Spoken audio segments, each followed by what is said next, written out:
देश बचेगा, गाय बचेगी, देश बचेगा, गाय बचेगी, देश बचेगा, गाय बचेगी, देश बचेगा, गाय बचेगी, देश बचेगा, गाय बचेगी, देश बचेगा, गाय बचेगी, देश बचेगा, गाय बचेगी, देश बचेगा, गाय बचेगी, देश बचेगा, गाय बचेगी, देश बचेगा। भारत माता की जय, भारत माता की जय। वंदे मातरम, वंदे मातरम, वंदे मातरम।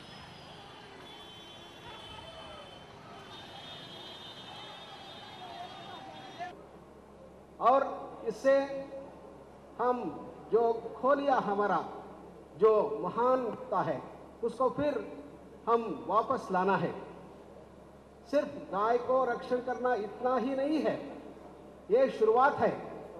इससे संपूर्ण ग्राम को बहुत आदर्श ग्राम बनाने की ओर जाएंगे। स्वावलंबी ग्राम का एक सृष्टि करने का है और स्वावलंबी ग्राम संपूर्ण आर्थिक से, सामाजिक रूप से और स्वास्थ्य के स्तर पर और अपनी संस्कृति को जगाने के ओर गांव-गांव आगे अग्रसर होकर भारत का पुनर्निर्माण कार्य का ये महायज्ञ है।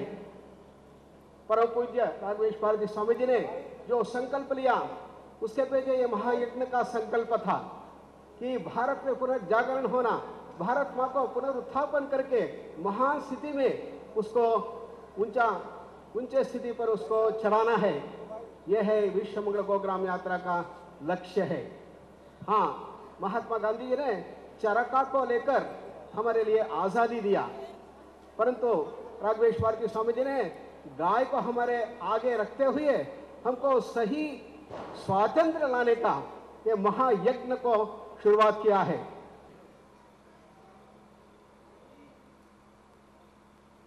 गौ सृष्टि में प्रभु के द्वारा वह रचनित प्राणी है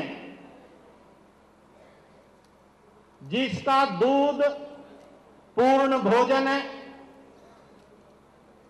जिसका गोफल यानी गोबर पूर्ण ऊर्जा है, जिसका गोजल यानी मूत्र पूर्ण औषधि है, जिसकी जुगाली और श्वास पूर्ण प्राण वायु है। विश्व के अंदर जितना भी प्राणी है वह जो कुछ भी खाता है और बाद में जो कुछ उसके बदले में निकालता है वह सब जहर से युक्त तत्व होते हैं। प्रभु ने धरती पर एक ही प्राणी ऐसी रचना की है जिस प्राणी को आप मारकर खिलाइए, प्यार से खिलाइए, अच्छा खिलाइए, कुछ खराब खिलाइए, वह दूध के रूप में, फल यानी गोबर के रूप में, जल यानी मूत्र के रूप में, श्वास यानी उसके द्वारा जो जुगाली की जाती है, श्वास छोड़ा जाता है प्राणवायु के रूप में, वह प्राणी मात्र के कल्याण के लिए ही विसर्जन करती। तो इसलिए विश्व मंगल गोग्राम यात्रा, इसलिए हम देख रहे थे जब सभा का प्रारंभ हुआ, जितने पुरुष आप बैठे थे उतने ही माताएं बैठे थे यहाँ। आज वो स्थान शून्य दिख रहा है। अभी इस समय वो स्थान बिल्कुल शून्य, सिर्फ कुछ माताएं बचे हैं यहाँ।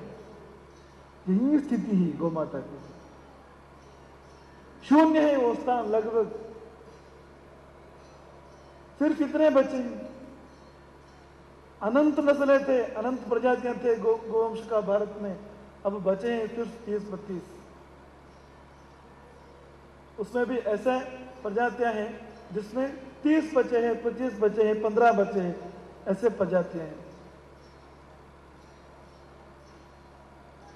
मां का वंश का सर्वनाश आज हम देख रहे हैं। तो इसलिए विश्व मंगल गोग्राम यात्रा वो कुछ नहीं, माता स्वयं आई है यात्रा का रूप धारण करके। एक बार अंत में आपको एक चेतावनी देने के लिए, बेटा ये होने वाला है कल। स्वयं माता आई है। हमें आदि शंकराचार्य जी का जीवन का स्मरण आता है। वो बचपन में संन्यास लेना चाहते थे, तो संन्यास में माँ की अनुमति चाहिए, उसके बिना संन्यास नहीं होता। माँ ने अनुमति नहीं दिया, बेटा छोड़कर नहीं जाना, यही था उनका वाक्य। तो कैसे भी करके उनकी अनुमति प्राप्त की शंकराचार्य जी ने। तब माँ ने कहा, बेटा जब मेरा अंतिम समय आता है तब जरूर आना, तुम जहां भी हो, जैसे भी हो, जिस स्थिति में भी हो, उस समय जरूर पधारना, तो मुझे शांति देना उस समय। तो गोमाता भी हम सबको यही कहती हैं, थोड़ा फर्क है इसमें, यही बताना चाहते हैं गोमाता। अब अंतिम समय के जैसा समय आ रहा है, अभी नहीं आएगा।